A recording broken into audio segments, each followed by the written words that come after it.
ఈరోజు నేను అడుగుతున్న మిత్రులారా, నిన్న మన కేంద్ర ప్రభుత్వం లేదా కేంద్రంలో అధికారంలో ఉన్న నాయకులను చేవెళ్ళ ఎంపీ వాళ్ళే, మెదక్ ఎంపీ వాళ్ళే, మల్కాజ్గిరి ఎంపీ వాళ్ళే, సికింద్రాబాద్ నుంచి ఎంపీఏ కాదు కేంద్ర మంత్రిగా ఉన్నాడు. ఈడున్న నలుగురు పార్లమెంట్ సభ్యులు ఈ ప్రాంత ప్రజలు ఓటేసి గెలిపించారు. తెలంగాణ నుంచి 8 మంది ఎంపీలను ఇస్తేనే నరేంద్ర మోడీ గారు ప్రధానమంత్రి అయింది. నేను ఇవాళ అడుగుతున్నా, ప్రజలు మీకు ఓట్లేసి గెలిపించి ఢిల్లీకి పంపిస్తే మోడీని అడిగి మెట్రోని తెచ్చే తెలివితేటలు మీకు లేవా? రీజనల్ రింగ్ రోడ్కు నిధులు అడగాల్సిన అవసరం లేదా? గోదావరి నదీ జలాలు హైదరాబాద్ నగరానికి తాగడానికి నిధులు తీసుకురావాల్సిన అవసరం లేదా? సింగూరు నదీ జలాలను హైదరాబాద్కి తేవాల్సిన అవసరం లేదా? వీటి మీద మీరు మోడీ గారిని అడగరా? మూసీ నది ప్రక్షాళన కోసం కేంద్ర ప్రభుత్వం నుంచి అనుమతులు తీసుకురమ్మంటే అది చేత కాదు. కానీ ఈడుండి పొంకనాలు కొడుతున్నారు. ఆయన పెద్ద మనిషి కిషన్ రెడ్డి వెనకటికి ఎవరో చెప్పిండట, పొంకనాల పోసిగానికి 3 ఎడ్లుంటే 36 దొడ్లునే. అయ్యా కిషన్ రెడ్డి, నువ్వు ఎంత మొనగానువో ఎంత లడాయికోతో తెలంగాణ వాళ్ళందరికీ తెలుసు. నీ తెలివితేటలు ఆపేయి. మోడీ గారిని అడుగు, ప్రాణహిత చేవెళ్ల మీద తుమ్మిడేటి ప్రాజెక్టు మహారాష్ట్ర ముఖ్యమంత్రి మనతో చర్చించడానికి రాకుండా అడ్డుపడుతున్నది మీరు కాదా? ఈరోజు గోదావరి నుంచి ఈ నగరంలో విస్తరిస్తున్న జనాభాకు 20 టీఎంసీల తాగునీళ్లు తేవాలని పనులు ప్రారంభిస్తే ఆ నిధులు రాకుండా అడ్డుకుంటున్నది మీరు కాదా? ఇవాళ సింగూరు జలాలను నగరాన్ని దాహార్తం తీర్చడానికి ప్రయత్నం చేస్తుంటే అడ్డుపుల్ల పెట్టింది మీరు కాదా?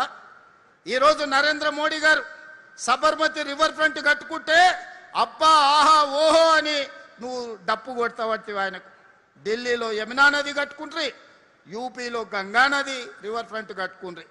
మరి మనకున్న మూసీని ప్రక్షాళన మనం చేసుకోవద్దా? మన మూసీ బాగుపడొద్దా? మన మూసీ మన ప్రజలకు ఉపయోగపడొద్దా? మన మూసీ సరిహద్దున మన యువకులకు ఉద్యోగ ఉపాధి రావద్దా?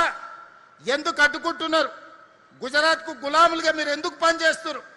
గుజరాత్ అభివృద్ధి చేసుకోవడం నరేంద్ర మోడీ బాధ్యత అయితే తెలంగాణ హైదరాబాద్ నగరాన్ని అభివృద్ధి చేయాల్సిన బాధ్యత కిషన్ రెడ్డికి, ఈటెల రాజేందర్కు, విశ్వేశ్వర రెడ్డికి, రఘునందన్ రావుకి లేదా అని నేను అడుగుతున్నా. ఇక్కడున్న ప్రజలు మీకు ఓటు వేయలేదా? మిమ్మల్ని ఎంపీలను చెయ్యలేదా? మీరు కేంద్రంలో ప్రభుత్వంలో లేరా? ఇవాళ పదే నువ్వేం చేసినావని నన్ను అడుగుతున్నారు. 10 ఏళ్ళు ఉన్నాయన, 10 ఏళ్ల తర్వాత ఫామ్ హౌస్లో వండుకున్నాడు. 12 ఏళ్ళు అయింది నరేంద్ర మోడీ వచ్చి. 2 ఏళ్లలోనే ఏమి చేయలేదని నన్ను అడుగుతున్నారు కదా. అసెంబ్లీకి రాండి, 10 ఏళ్లలో ఆయన ఏం చేసిండో, 12 ఏళ్ళలో మోడీ ఏం చేసిండో, 2 ఏళ్లలో నేనేం చేసిండో నేను చర్చ పెడతా. మా పిఎస్సి చైర్మన్ అరకపూడి గాంధీ గారితోనే నేను సమాధానం ఇప్పిస్తా.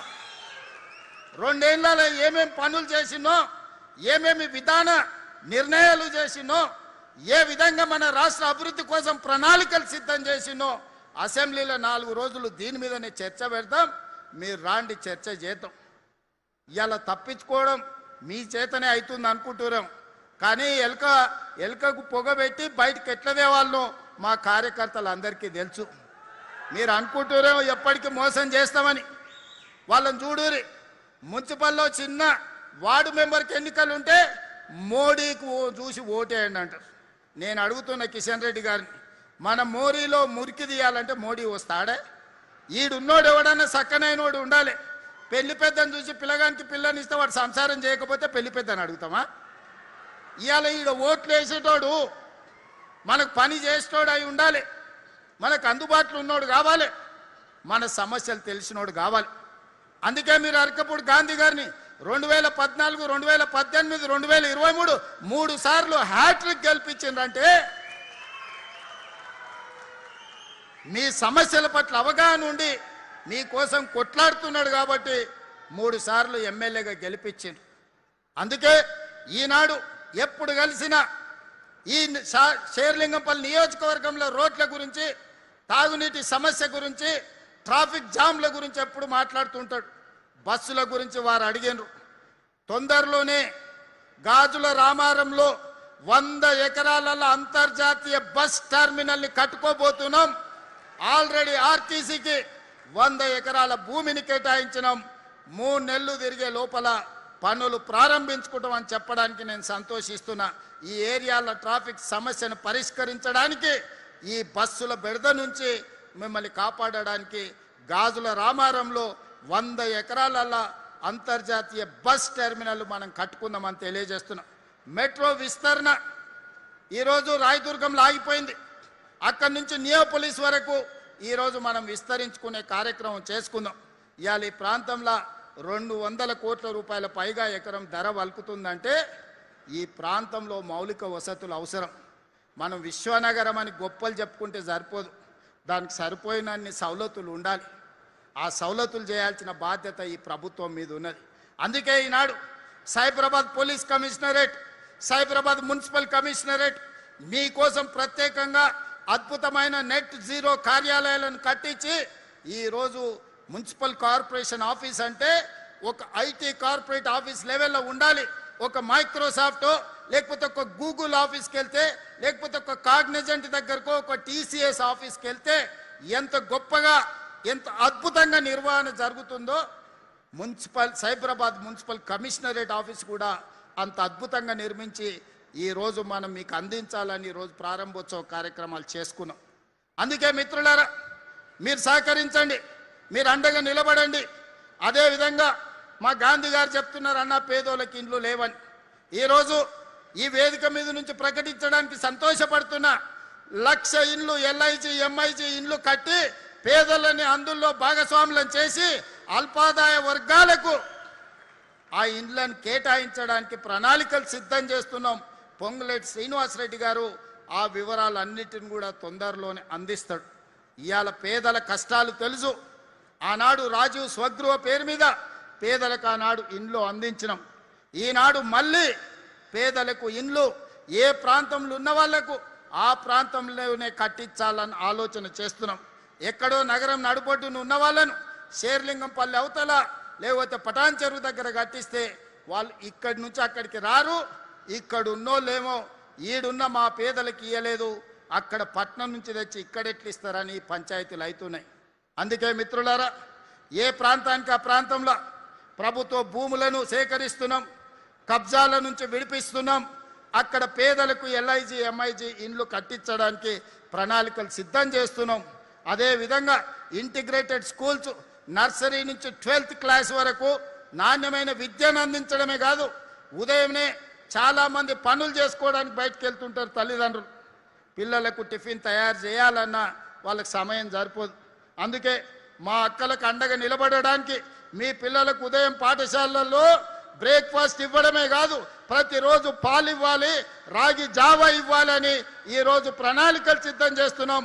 మధ్యాహ్నం పూట సన్న బియ్యంతో సంటి పిల్లలకు అన్నం పెట్టడానికి ఈరోజు రాష్ట్ర ప్రభుత్వం ముందుకు వస్తున్నది. మా అక్కల కష్టాలు సగానికి సగం మేము తీరుస్తే మిగతాది మహాలక్ష్మి పథకం ద్వారా ఆర్టీసీ బస్సుల్లో ఉద్యోగ ఉపాధికి నెలకు 10,000 మిగులుతున్నాయి మా అక్కలకు బస్ కిరాయి పైసలు. ఏమక్క, ఈ 2.5 ఏళ్ళల్లో ఎవరైనా ఒక్క రూపాయి అడిగినరా మిమ్మల్ని? ప్రారంభించినాడే నేను చెప్పిన బస్సు బాజాప్తా చేయి పెడితే ఆగాల్సిందే, అక్కలు అడిగిన దగ్గర దించాల్సిందే అని చెప్పిన. ఎవరైనా మిమ్మల్ని పైసలు అడిగితే బస్ టికెట్ జేబులో మీ సోదరుడి ఫోటో పెట్టుకొని మా తమ్ముడు పట్నం వాళ్ళు ఉంటారు తెచ్చుకోపోండి అని నా ఫోటో చూపించమని చెప్పిన. ఇవాళ మా అక్కలు చెప్పాలి, 2.5 ఏళ్ళల్లో 10,000 కోట్లు మీ బస్ కిరాయిల కోసం ఈరోజు ఆర్టీసీకి మనం చెల్లించడం. ఒకనాడు నష్టాలలో ఉన్న ఆర్టీసీ ఇవాళ లాభాలలోకి వచ్చింది. 50,000 మంది కార్మిక కుటుంబాలను మీ ప్రయాణం వల్ల ఈరోజు ఆదుకోవడం జరిగింది. పెట్రోల్ బంకులు ఇచ్చినాం, బస్సులలో ఉచిత ప్రయాణమే కాదు, మహిళా సంఘాలకు ఇవాళ 1000 బస్సులు కొనిచ్చినాం. మీరు బస్సు యజమానులుగా ఇవాళ ఆడబిడ్డలు ఆర్టీసీకి బస్సులను పెట్టిన. అదాని అంబానీలు సోలార్ విద్యుత్ అంటారు, ఇవాళ 1000 మెగావాట్లు మా అక్కలకి ఇచ్చినాం. అదాని అంబానీలతో పోటీ పడుతున్నారు. ఇవాళ పెట్రోల్ బంకులు అంటే రిలయన్స్ అంటారు, కానీ మా అక్కలకు పెట్రోల్ బంకులు ఇచ్చినాం నడిపించుకునే విధంగా. అంతెందుకు, హైటెక్ city, Microsoft, Infosys, Wipro, Cognizant లేకపోతే గూగుల్ లాంటి సంస్థలు హైటెక్ సిటీ చుట్టుముట్టుతో ఇవే కదా. ఇందిరా మహిళా శక్తి స్టాల్స్ 3.5 ఎకరాలలో 150 స్టాల్స్, 1000 కోట్ల భూమి ఆడబిడ్డలకిచ్చి ఐటీ కంపెనీలతో పోటీ పడే విధంగా అమెజాన్ వెబ్సైట్లో మా ఆడబిడ్డలు తయారు చేసే ఉత్పత్తి వస్తువులను ఈరోజు ఆన్లైన్లో అమ్మే ఆత్మగౌరవం మా ఆడబిడ్డలకు వచ్చింది. నేను ఆనాడే చెప్పిన 1 కోటి మంది మహిళల్ని కోటీశ్వరులను చేసే వరకు నిద్రపోయేదే లేదు. ఆడబిడ్డ అంటే కోటీశ్వరాలు కావాలి, కుటుంబ సభ్యులను కాపాడుకోవాలి అని ఈరోజు ప్రణాళికలు సిద్ధం చేసినాం. 2034కు $1 ట్రిలియన్ ఎకానమీకి తెలంగాణ రాష్ట్రాన్ని తీసుకెళ్ళాలి. 2047కి $3 ట్రిలియన్ ఎకానమీ ముందుకు వెళ్ళాలి అని